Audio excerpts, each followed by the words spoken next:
Olá, estudantes! Vamos iniciar a revisão do capítulo 3, a origem dos brasileiros, da disciplina de História. Então, abram o livro de vocês na página 243 e venham com a prof. Vamos lá? A migração para a América. Então, nós estamos falando que este homem, ele vai sair, ele vai percorrer longos caminhos, ele vai percorrer continentes, ele vai ter a necessidade de buscar novos lugares, certo? E aqui nesse capítulo, nós vamos ver que eles vão deixando marcas por onde eles passam. Lembra que a prof sempre fala para vocês, assim como nós deixamos marcas aonde nós vivemos, né? E nesse período, no período da pré-história, isso não era diferente, eles deixavam vestígios, né? As pinturas rupestres nas paredes, os fósseis, lembram disso que nós vimos lá? E todos os outros elementos que foi estudado através das ciências, certo? Aqui nós temos imagens de pinturas rupestres, do sambaqui, que a gente já vai ver, vai relembrar, porque a gente já viu, né? E nós começamos a explorar, ok? Virem na página 245. Então aqui, ele vai chegar à América, ele vai se espalhar, inclusive ele chega aqui no nosso continente. Há várias teorias sobre esse deslocamento, várias teorias, mas a mais aceita é a teoria do Estreito de Bering. Lembram lá que a prof comentou com vocês? Lembram do período glacial? Lembram disso? Então vai haver o congelamento dessas águas, o que vai favorecer esse deslocamento, porque eles vão conseguir caminhar sobre as águas, né? As águas estarão congeladas e eles vão atravessar. E lembram lá que a prof falou também para vocês que essas mudanças climáticas, elas duravam um bom período? Porque vocês devem estar pensando, ô prof, mas espera aí, como é que eles percorriam um continente para outro com águas congeladas, se no caso essas águas poderiam descongelar? Sim, mas lembram que esse período durava um bom tempo e com isso ele conseguia fazer essas caminhadas, ele conseguia percorrer longos caminhos, certo? Então era nesse período glacial que isso aconteceu, no período do congelamento, né? Então favoreceu a essas pessoas a se espalharem pelos continentes, ok? E migrar e se instalar e continuar a povoação do território, ok? Aqui a gente fala também dos esquimós, né? As características físicas que cada local vai ter por causa da migração, por causa das condições climáticas, enfim. Lembram disso?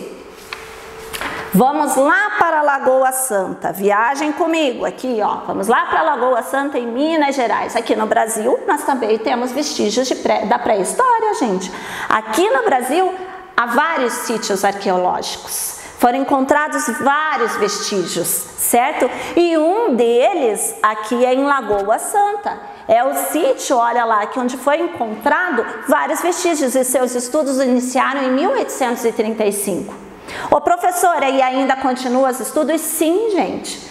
Os estudos sobre a pré-história nunca vai terminar. Lembram disso que a história é contar o passado?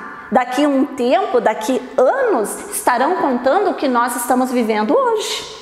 Nós faremos parte do passado, estarão contando como nós vivemos. Quem sabe estudando os vestígios que nós deixamos. Diferente, é claro, daquela época, porque não tinha como nós estamos falando, vocês estão me vendo aí, não tinha como haver esse registro. Mas havia o registro, né, pelos vestígios que eles deixaram, pelas pinturas e tudo mais. Interessante, né?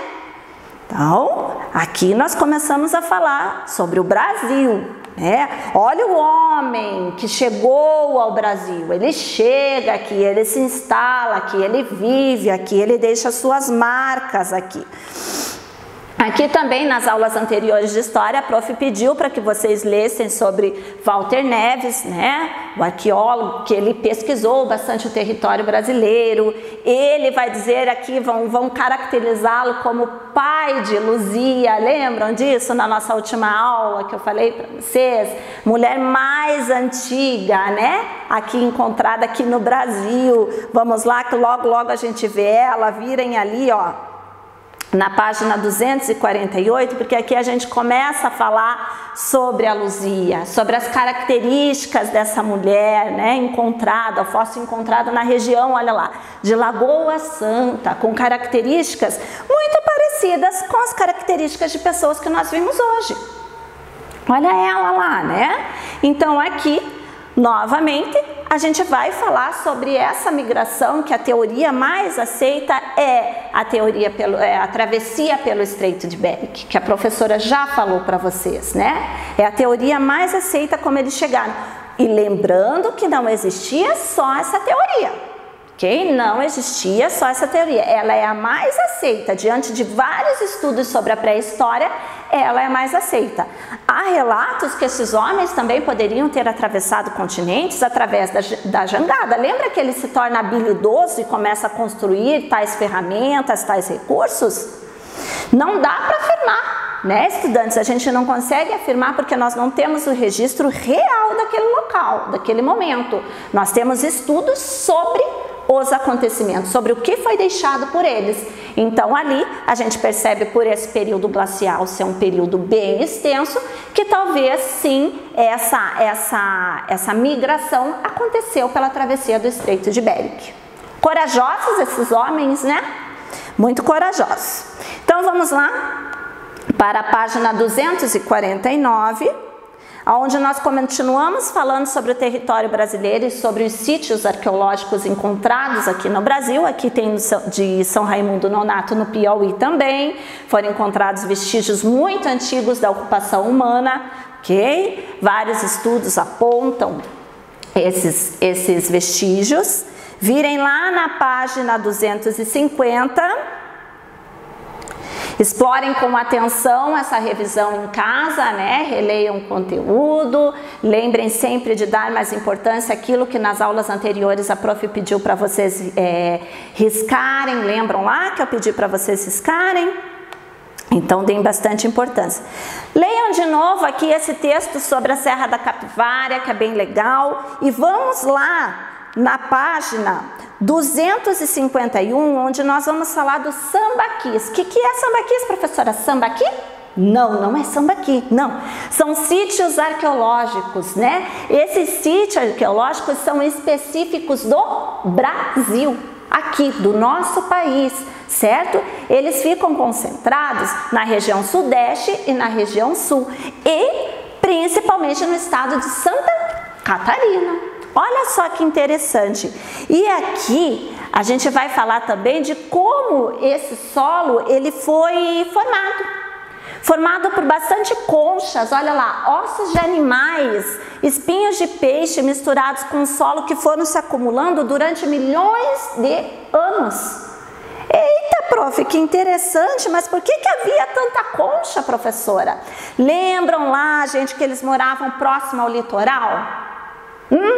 Lembram disso? Eles sempre vão procurar água, né? Ah, prof, mas eles não tomavam a água do mar. Não tomavam, mas eles sempre migravam próximo ao litoral, ok?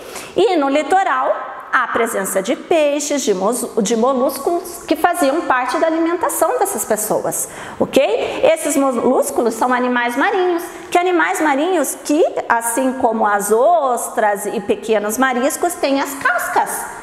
Como eles consumiam e eles viviam em grupos, né? Um grupo inteiro fazia uso desses alimentos e ia acumulando essas conchas. Olha lá, acompanhe a prof na página 252, né? Então ia acumulando várias conchas e essas conchas davam resultado desse solo característico lá. E eles usavam também essas conchas, aqui vocês vão ver essas pilhas de conchas, para enterrar os mortos.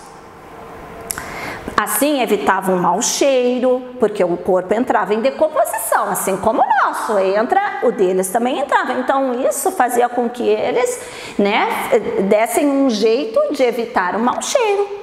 Né? Se protegiam dos ataques dos animais, lembram disso? Que a gente frisou isso também na pré-história, bastante, que eles se protegiam através principalmente lá do fogo, né? E assim eles viviam. Ok, gente? Assim a gente finaliza o último capítulo de história.